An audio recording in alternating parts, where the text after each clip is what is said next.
Hello बच्चों, जेपीआईसी digital stream में आपका स्वागत है। कैसे हैं आप लोग? आशा करते हैं आप लोग बहुत अच्छे होंगे, घर पे होंगे और सेफ होंगे बच्चों, और आपकी प्रिपरेशन तो बेटर चल ही रही होगी बच्चों। अभी तक हम लोगों ने अपने सिलेबस का 2 चैप्टर कंप्लीट कर लिया। 2 चैप्टर कंप्लीट हो जाने का कारण क्या था? 30% सिलेबस का रिडक्शन, क्योंकि फर्स्ट चैप्टर ही अभी हमारा चल रहा होता, क्योंकि काफ़ी लॉन्ग चैप्टर था, लेकिन उसमें कई सारे टॉपिक रिड्यूस हो गए, इसलिए हमारा फर्स्ट चैप्टर कंप्लीट हो गया। ठीक है, फिर हमने सेकंड चैप्टर स्टार्ट किया जो हमारा प्रतिलोम त्रिकोणमितीय फलन था। उसमें भी बहुत कम ही टॉपिक बचे थे, बाकी सब रिड्यूस हो गए थे, इसलिए बच्चों वो भी हमारा कंप्लीट हो गया। अब हम लोग अपने सिलेबस की सबसे बड़ी यूनिट स्टार्ट करने चल रहे हैं, जिसका नाम कैलकुलस है, और ये आपके बोर्ड एग्जाम में बच्चों अप्रॉक्सीमेटली 44 मार्क्स की आने वाली है। सो कैलकुलस की यूनिट हम अभी स्टार्ट करने चल रहे हैं, जो बहुत ही इंपॉर्टेंट है। ठीक है, इस कैलकुलस के सिलेबस में बच्चों हमारा जो पहला चैप्टर है उसका नाम है सातत्य तथा अवकलनीयता। किसी बुक में सततता तथा अवकलनीयता के नाम से भी आपको ये देखने के लिए मिलेगा, जिसका नाम है कॉन्टिन्यूटी एंड डिफरेंशिएबिलिटी। ठीक है, देखो बच्चों, यह चैप्टर आप लोगों ने क्लास 11 में पढ़ा है सीमा और अवकलज के नाम से। याद करिए, वहाँ पर आप लोगों ने किसी भी दिए गए फंक्शन की लिमिट को फाइंड करना सीखा था, लिमिट कैसे निकालते थे। अगर आपको याद नहीं होगा तो इसलिए मैंने आप लोगों को एक दिन पहले होमवर्क में दिया था प्रीवियस वीक में कि सर आप इसको रिवाइज कर लीजिएगा। रिवाइज किए होंगे तो आपको याद आ रहा होगा कि सीमा क्या होती है। वहाँ पर हम लोगों ने डिस्कस किया था लेफ्ट हैंड लिमिट माने वाम पक्ष सीमा और दाईं पक्ष सीमा कैसे निकाली जाती है, इसके बारे में भी हम लोगों ने क्लास 11 में डिस्कस किया था। साथ ही साथ बच्चों हम लोगों ने बहुत ही छोटे छोटे फलनों का अवकलन करना सीखा था, गुणे का सूत्र सीखा था, भाग का सूत्र सीखा था। अब बच्चों क्लास 12th में हमें उसी क्लास 11 के आगे आकर के डिस्कस करना है। ठीक है, वहाँ पर आप लोग सीमा निकालना सीखे थे, यहाँ पर आप लोग उस सीमा जो लेफ्ट हैंड लिमिट और राइट हैंड लिमिट का निकालना मैंने आपको सिखाया था, उसका यूज़ करते हुए बच्चों यहाँ पर हम किसी भी फंक्शन की कॉन्टिन्यूटी की जाँच करेंगे। और जो अवकलन की प्रक्रिया आप लोगों ने वहाँ पर सीखा था उसी के आगे हमें डिस्कस करना है। जैसे वहाँ पर हम लोगों ने त्रिकोणमितीय फलनों तक ही सीखा था, यहाँ पर हम प्रतिलोम त्रिकोणमितीय फलनों का अवकलन करना सीखेंगे, लवगणकीय फलनों का अवकलन करना सीखेंगे। ठीक है, घातांकीय फलनों का अवकलन करना सीखेंगे, माने डिफरेंट टाइप्स की चीज़ें हम लोग यहाँ सीखेंगे। लॉग लेकर के कैसे अवकलन करते हैं ना, और उसके साथ साथ बच्चों संयुक्त फलनों का अवकलन क्या होता है। ठीक है, ऐसे ही आसपास फलनों का अवकलन क्या होता है, तो कई सारी चीज़ें हम लोग इसमें डिस्कस करेंगे। देखो पूरे के पूरे कैलकुलस में मेनली 2 ही चीज़ें हैं, एक अवकलन है, एक समाकलन है। आपको अवकलन पढ़ना है, अवकलन को पढ़ने के बाद उसका अनुप्रयोग पढ़ना है, फिर समाकलन पढ़ना है, उसके बाद समाकलन के अनुप्रयोग पढ़ना है, फिर उसके बाद बच्चों हम लोग अवकल समीकरण पढ़ते हैं, इसमें अवकलन और समाकलन दोनों का प्रयोग होता है। ये टोटल मिला करके हमारे एग्जाम में अप्रॉक्सीमेटली 44 मार्क्स का आने वाला है। सो कैलकुलस की यूनिट बहुत ही ज़्यादा इंपॉर्टेंट है, इसको बहुत ही ध्यान से आपको समझना है, सीखना है। जो भी चीज़ें आपको हम बताएं उसको आप करते चलिए, नोट्स में बनाते चलिए, क्वेश्चन को करते चलिए, देन आप लोग आराम से कैलकुलस में 44 मार्क्स पा जाएंगे। ठीक है बच्चों, तो आज हम लोग मेनली जो डिस्कस करेंगे बच्चों, वो डिस्कस करेंगे सांतत्य के बारे में। सांतत्य के बारे में, सांतत्य या इसको हम लोग सततता कहते हैं बच्चों, जिसको हम बोलेंगे कॉन्टिन्यूटी ना। देखो बच्चों, यहाँ पर अगर किसी फलन का अवकलन किया जाएगा तो किसी का अवकलन किया जाएगा तो फलन होगा, किसी की सातत्यता की जांच की जाएगी तो वो फलन होगा। तो हमें करना क्या है बच्चों, किसी फलन के सातत्यता की जांच करनी है। सतत का मतलब होता क्या है? देखो बच्चों, जैसे अगर हमें कोई फंक्शन दिया गया है वो सतत है या नहीं, इसका मतलब क्या होता है पहले हम लोग ये समझ लें। देखो बहुत ही सिंपल सी डेफिनेशन मैं आपको बताता हूँ। जब हमें कोई भी फंक्शन दिया गया हो उसका हम ग्राफ ड्रा करें, तो उसके ग्राफ ड्रा करने पर जो हमें कर्व मिले, जो हमें लाइन मिले, जो कुछ भी उसका ग्राफ मिले, वो कहीं पर ब्रेक ना हो, रेगुलर चल रहा हो, या जिस इंटरवल की हम बात कर रहे हैं उस इंटरवल में वो रेगुलर चल रहा हो बच्चों, तो कहा जाता है कि हमारा फंक्शन वहाँ पर कॉन्टिन्यूअस है। ठीक है, जनरली हम लोग यहाँ पर किसी भी फंक्शन की कॉन्टिन्यूटी की जो बात करेंगे किसी पॉइंट पर बात करेंगे। ठीक है, कॉन्टिन्यूटी की चेक की मतलब जांच यहाँ पर हम लोग करना सीखेंगे। तो कॉन्टिन्यूटी का मतलब बस यही सिंपल सा है, बहुत ज़्यादा डिटेल में जाने की कोई ज़रूरत नहीं है। अब हम बात करते हैं बच्चों की, जैसे मान लीजिए हमें कोई फंक्शन दिया गया है। ठीक है, मान लो हमें कोई फंक्शन दिया गया है बच्चों, और हमें करना क्या, उस फंक्शन की कॉन्टिन्यूटी की जाँच करनी है। जैसे होगा क्या कि आपको जो बुक में क्वेश्चन मिलेंगे वो आपको मिलेगा, इससे हमारे पास कोई फंक्शन f(x) है। कॉन्टिन्यूटी का मतलब कुछ समझ में आ रहा होगा आप लोगों को। धीरे धीरे जैसे हम अंदर चलेंगे चैप्टर के बारे में और अच्छे से आपको डिटेल करते बताते चलेंगे तो आप लोग और अच्छे से समझ जाएंगे। अभी बस इतना समझिए, जैसे मान लीजिए बच्चों हमारा ये कोई फंक्शन है। इस तरीके से ऐसे बना है। तो अब देखो इस फंक्शन का ग्राफ बनाने के लिए हम यहाँ से यहाँ तक जाएंगे, तो यहाँ के बाद आपको अपनी पेंसिल को उठाना पड़ेगा। लगातार ये कॉन्टिन्यूअस चलेगा नहीं, कॉन्टिन्यूअस नहीं है, डिसकॉन्टिन्यूअस हो गया। तो यह जो पॉइंट है यहाँ पर फंक्शन ब्रेक हो गया, ठीक है, डायरेक्ट। तो इसलिए इस पॉइंट पर ये डिसकॉन्टिन्यूअस कहलाएगा, जबकि यहाँ से यहाँ तक ये कॉन्टिन्यूअस है, यहाँ से इधर भी ये कॉन्टिन्यूअस है, लेकिन इस पॉइंट पर क्या है, डिसकॉन्टिन्यूअस है, कॉन्टिन्यूअस नहीं है। तो हम लोग यहाँ बात करेंगे बच्चों किसी भी पॉइंट पर किसी पर्टिकुलर फंक्शन के कॉन्टिन्यूटी की जांच हम कैसे करते हैं, कैसे जान पाएंगे कि हमारा दिया गया फंक्शन कॉन्टिन्यूअस है या नहीं। हम डायरेक्ट वर्किंग रूल पर आकर के पहुंच रहे हैं, ठीक है। सपोज कर लो बच्चों हमारे पास कोई फंक्शन f(x) दिया है जो डिफाइन हुआ, किसी प्रकार से डेफिनेशन दी गई होगी। हमें x = a पर चेक करना है बच्चों कि ये कॉन्टिन्यूअस है या नहीं है। दिया गया फंक्शन x = a पर कॉन्टिन्यूअस है या नहीं है। तो बच्चों हम लोग कैसे चेक करते हैं, सुनिएगा। हमको करना क्या होता है, इस दिए गए पॉइंट पर सबसे पहले फंक्शन की वैल्यू निकालनी होती है। फंक्शन की वैल्यू कैसे निकालते हैं, क्लास 11th में काफ़ी हद तक आप लोग सीख चुके हैं और आपको हमने बताया है, इसलिए आपको पता होगा। उसके बाद बच्चों इस पॉइंट a पर हम इसकी लेफ्ट हैंड लिमिट निकालते हैं, limit x tending to a negative f(x) निकालते हैं। पहला पॉइंट हम फंक्शन की वैल्यू निकालेंगे, दूसरा पॉइंट हम बच्चों क्या करेंगे, उस फंक्शन की लेफ्ट हैंड लिमिट निकालेंगे उस पॉइंट पर। तीसरा पॉइंट होता है बच्चों हम लोग क्या करते हैं, उस फंक्शन की राइट हैंड लिमिट निकालते हैं हम लोग उस दिए गए पॉइंट पर। बात को समझिएगा, हमने कहा कि हमारे पास कोई फंक्शन f(x) है जिसका हमें x = a पर कॉन्टिन्यूटी की जांच करनी है। मीन्स x = a पर हमारा दिया गया फंक्शन कॉन्टिन्यूअस है या डिसकॉन्टिन्यूअस है। तो हमने कहा कि सबसे पहले आप क्या करोगे, उस पॉइंट पर फंक्शन की वैल्यू निकालोगे, फिर उस पॉइंट पर उस फंक्शन की लेफ्ट हैंड लिमिट निकालोगे, फिर उस पॉइंट पर आप फंक्शन की राइट हैंड लिमिट निकालोगे। अब कहा जाता है कि इफ, ध्यान देना बच्चों, fa = limit x tending to a minus f(x) अर्थात लेफ्ट हैंड लिमिट इक्वल हो जाए बच्चों limit x tending to a plus f(x) माने राइट हैंड लिमिट के। अगर ये तीनों के तीनों मान, अगर बच्चों ये तीनों के तीनों मान आपस में बराबर हो जाते हैं तो कहा जाता है कि दिया गया फलन, दिया गया फंक्शन जो है हमारा वो x = a पर क्या है बच्चों, सतत है। ठीक है, अभी मैं डायरेक्ट टॉपिक पे आकर के पहुंच गया हूं, बहुत ज़्यादा डिटेल में डिस्कस नहीं किया हूं, तो बातें आपको समझ में आ गई होंगी। हमें किसी भी दिए गए फंक्शन की कॉन्टिन्यूटी की जांच कैसे करनी है। अब बात होती है फंक्शन की वैल्यू निकालना आपको आता है, बिल्कुल आपको पता होगा, आपने 11 में पढ़ा है। लेफ्ट हैंड लिमिट निकालना आपको आता है या नहीं आता है, आना चाहिए। क्लास 11 में मैंने आपको काफ़ी डिटेल में सिखाया था। राइट हैंड लिमिट निकालना आना है, वैसे जैसे लेफ्ट हैंड लिमिट निकलती है वैसे राइट हैंड लिमिट भी निकल जाती है, उसमें भी आप लोगों को कोई दिक्कत नहीं होगी। अगर दिक्कत होगी तो क्लास 11 के टॉपिक को थोड़ा सा रिवाइज कर लीजिएगा। बाकी अभी मैं आपको कुछ क्वेश्चन सॉल्व कराने वाला हूं, ठीक है। तो बच्चों अगर हमें कोई फंक्शन दिया गया है, उस फंक्शन की हमें कॉन्टिन्यूटी जांच करनी है, तो हम क्या करेंगे, उस पॉइंट पर फंक्शन की वैल्यू को निकालेंगे, लेफ्ट हैंड लिमिट निकालेंगे और राइट हैंड लिमिट निकालेंगे। अगर तीनों आपस में इक्वल हो गए तो उस पॉइंट पर हमारा दिया गया फंक्शन कॉन्टिन्यूअस हो जाएगा, नहीं तो उस पॉइंट पर हमारा फंक्शन कॉन्टिन्यूअस नहीं होगा। तो ठीक है बच्चों, इन कॉन्सेप्ट को नोट कर लीजिए। देन हम लोग आपके साथ डिस्कस करते हैं एक छोटा सा एग्जाम्पल, या एक एग्जाम्पल, 2 एग्जाम्पल जितने की आवश्यकता होगी, एग्जाम्पल कुछ करते हैं, इससे आपका कंसेप्ट और अच्छे से क्लियर हो जाएगा। Before that pass the video and note down. तो आइए बच्चों हम लोग डिस्कस करते हैं एक छोटे से एग्जाम्पल को लेकर के कैसे हम लोग किसी भी दिए गए फंक्शन के साध्यता की जांच करेंगे। देखो बच्चों, जो आपके सामने एग्जाम्पल लिखा हुआ है उसमें आपसे बोल रहा है कि अगर इस दिए गए फलन के कोई असांतत्य बिंदु हैं तो उसको आप ज्ञात करिए। कभी ऐसे बोलेगा, कभी बोलेगा इस दिए गए फलन की x = 1 पर सातत्य की जाँच कीजिए। आपको कभी कभी पॉइंट नहीं दिया होगा तो ये जानना जरूरी है किस पॉइंट पर हम उसकी कॉन्टिन्यूटी की जाँच करेंगे। बच्चों जिस पॉइंट पर फंक्शन की डेफिनेशन चेंज हो रही होगी उसी पॉइंट पर हमेशा उसकी कॉन्टिन्यूटी की जांच की जाती है। तो डेफिनेशन 1 पर बदल रही है तो हम इसकी जांच कहां करेंगे बच्चों, x = 1 पर।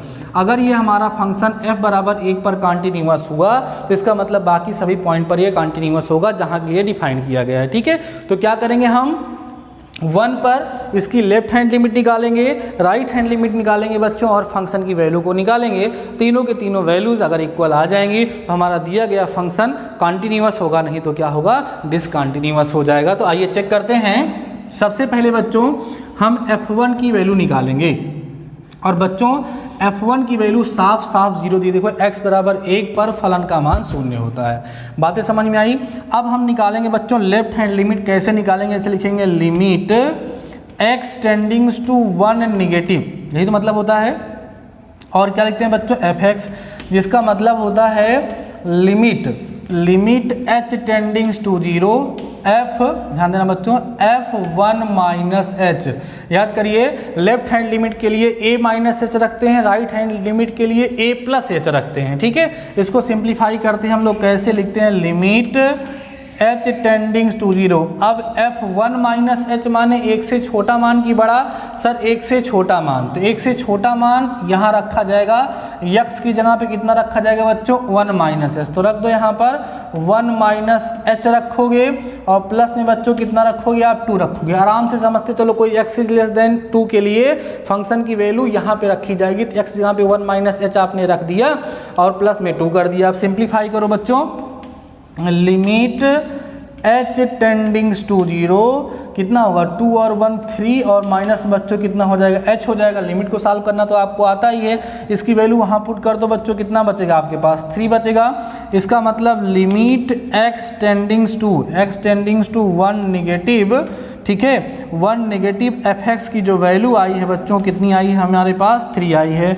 इसका मतलब ये है कि इस दिए गए फंक्शन की लेफ्ट हैंड लिमिट जो हमें प्राप्त हुई है वो कितनी प्राप्त हुई है, 3 प्राप्त हुई है।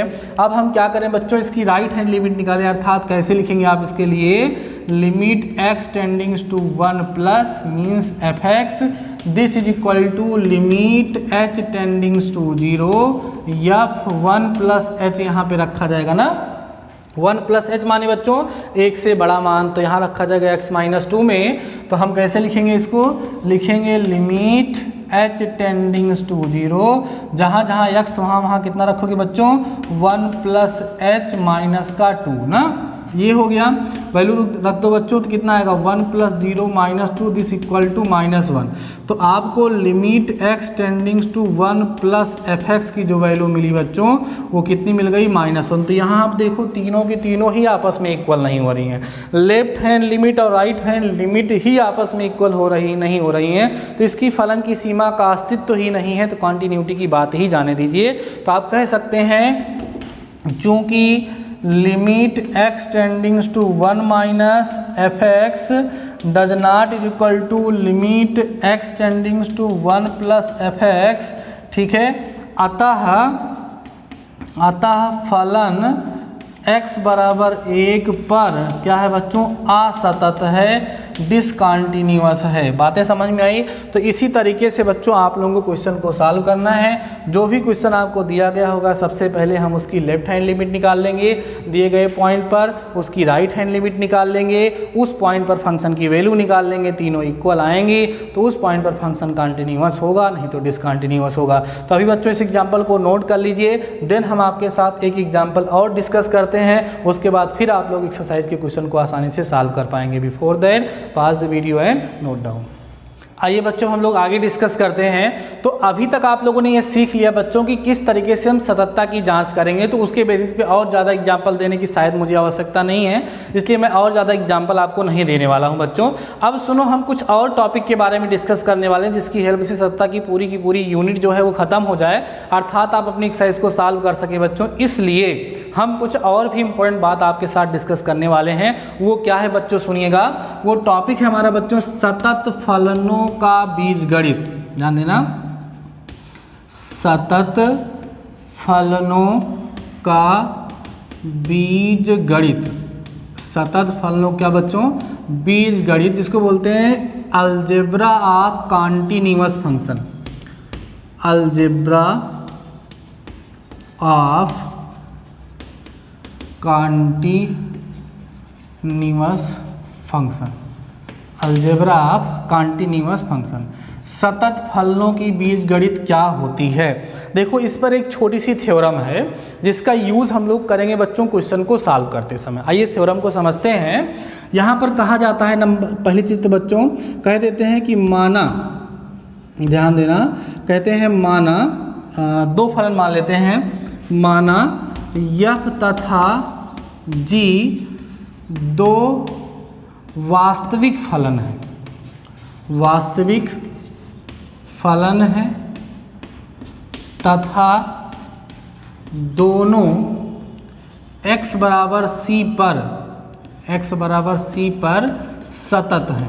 ध्यान दो बच्चों, हमने क्या कहा कि माना f तथा g दो फलन वास्तविक फलन हैं तथा दोनों x बराबर c पर सतत है। कोई भी दो फंक्शन हमें दिए गए हैं, दोनों के दोनों function x equal to c कोई पॉइंट है उस पर कॉन्टिन्यूअस है, ऐसा हमें बोला जा रहा है। तो भैया प्रमेय ये कहती है कि नंबर पहली चीज, तो यहाँ लिखिएगा तो f प्लस g भी x बराबर c पर सतत होगा। माने उन दोनों फंक्शन का जो योग होगा, ठीक है, उन दोनों फंक्शन का जो योग होगा। और अच्छा लिखना चाहते थे यहाँ fx लिख दीजिए बच्चों, यहाँ लिखो fx और यहाँ लिख दो gx, थोड़ा और अच्छे समझ में आने लगा। तो यहाँ पे आप लिखिए ऐसे fx और प्लस gx, थोड़ा फंक्शन वाली फीलिंग आने लगेगी। तो fx प्लस gx माने अगर दो अलग अलग फंक्शन किसी दिए गए पॉइंट पर, एक ही पॉइंट पर कॉन्टिन्यूअस हैं, तो उनका जो योग होगा वो भी उस पॉइंट पर बच्चों क्या होगा, कॉन्टिन्यूअस होगा, सतत होगा। ठीक है, बात समझ में आ गई। चलो अगला देखो बच्चों, दूसरा पॉइंट है कि fx माइनस में gx भी, ध्यान दो बच्चों, भी x बराबर c पर क्या होगा, सतत होगा। बात समझ में आ रही है आप लोगों को? क्या समझाया मैंने? अगर fx और gx है तो fx माइनस gx भी x बराबर c पर सतत होगा। माने उनका जो अंतर होगा, उनका जो घटाव होगा बच्चों, वो भी x बराबर c पर क्या होगा, सतत होगा। ठीक है, अगली बात समझिए। तीसरा यह है बच्चों कि fx इंटू gx माने उनका प्रोडक्ट भी x बराबर c पर क्या होगा बच्चों, सतत होगा, सतत हो जाएगा। ठीक है, बात समझ में आ रही है। अगली बात समझिए बच्चों, fx अपान gx जहाँ gx की वैल्यू है 0 नहीं होनी चाहिए, भी x बराबर c पर क्या होगा बच्चों, सतत होगा। इसको बोलते हैं अलजेब्रा ऑफ कॉन्टिन्यूअस फंक्शन, सतत फलनों का बीजगणित। लास्ट में एक लाइन में हम ये बोल सकते हैं कि अगर f और g दो डिफरेंट फंक्शंस हैं और वो दोनों के दोनों किसी पर्टिकुलर पॉइंट पर बच्चों क्या हैं, कॉन्टिन्यूअस हैं, तो उनका योग, उनका अंतर, उनका गुणा और भाग उस पर्टिकुलर पॉइंट पर क्या होगा, कॉन्टिन्यूअस होगा। इन केस ऑफ डिवीजन, भाग की प्रोसेस में बस इतना ध्यान रखना है कि gx का मान 0 नहीं होना चाहिए। अब बच्चों इन सारे कंसेप्ट का यूज़ करते हुए आप आराम से अपने एक्सरसाइज को सॉल्व कर सकते हैं। आप अपनी बुक खोल लीजिएगा, एक्सरसाइज 5.1 के क्वेश्चन को देखिएगा और इसको सॉल्व करना स्टार्ट करिएगा बच्चों। इस एक्सरसाइज में आपके पास टोटल 34 क्वेश्चंस दिए गए हैं। साधारण सी बात है कि आप सारे क्वेश्चंस को सॉल्व अभी नहीं कर पाएंगे। नेक्स्ट वीडियो में हम उसके एक्सरसाइज के बारे में डिस्कस करेंगे। और देखो, रूल रेगुलेशन तो मैंने आपको समझा दिया, कॉन्टिन्यूअस फंक्शन का मतलब क्या होता है ये आप लोगों ने जान लिया, कॉन्टिन्यूटी हम लोग चेक कैसे करते हैं ये आप लोगों ने जान लिया, अलजेब्रा ऑफ कॉन्टिन्यूअस फंक्शन क्या होता है ये आप लोगों ने जान लिया। अब बात होती है क्वेश्चन को सॉल्व करने की। हाँ, कभी कभी माइंड में ये बात आती है कि सर इस एक्सरसाइज से बोर्ड एग्जाम में कितने क्वेश्चन आते हैं। तो बच्चों आपको हम बताएंगे कॉन्टिन्यूटी की जांच करने के लिए ही ज़्यादातर एग्जाम में आता है, या कभी कभी कॉन्टिन्यूटी की जांच करने के बेसिस पे उसमें कुछ क्वेश्चंस दिए गए अपनी बुक में आप देखेंगे। जैसे बच्चों आप देख सकते हैं आपकी बुक में कुछ क्वेश्चन जिसमें वैल्यू फाइंड करनी है। जैसे आपका बच्चों क्वेश्चन नंबर 27 है, 28 है, 29 है, इन सब में देखो k की वैल्यू वगैरह फाइंड करनी है और 30 में आपको a और b की वैल्यू फाइंड करनी है। तो ये सारे के सारे क्वेश्चन कुछ ज़्यादा ही इंपॉर्टेंट हो जाते हैं, जिसमें से आपके बोर्ड एग्जाम में ज़्यादा पूछे जाने के चांसेस हो जाते हैं। सो ये एक ही एक्सरसाइज लगा करके आप अपने बोर्ड एग्जाम में 6 नंबर या 8 नंबर के क्वेश्चन को अपना कर सकते हैं, 5 नंबर का या 8 नंबर का क्वेश्चन अपना कर सकते हैं। छोटे नंबर में भी छोटे छोटे क्वेश्चन पूछे जाते हैं बच्चों, लेकिन 8 नंबर में या 5 नंबर वाले में आने के चांसेस के बहुत ज़्यादा होते हैं। तो ठीक है बच्चों, अभी आपको समझ में आ गया होगा किस तरीके से आपको एक्सरसाइज को सॉल्व करनी है। तो ठीक है बच्चों, आज के इस वीडियो में बस इतना ही। शानदार रहिए, मस्त रहिए और पढ़ते जरूर रहिए। हाँ, एक बात बताना मैंने आप लोगों को भूल गया कि यार मैंने आप लोगों से बोला था कि आपकी नोट्स अगर कंप्लीट हो गई है तो बच्चों उसको मेरे पास सेंड कर दीजिए। कई सारे बच्चों ने मेरे पास सेंड की है, कई सारे बच्चे ऐसे हैं जो हमारे पास सेंड नहीं कर रहे हैं, वो लोग लापरवाही कर रहे हैं। तो बच्चों लापरवाही मत करिए।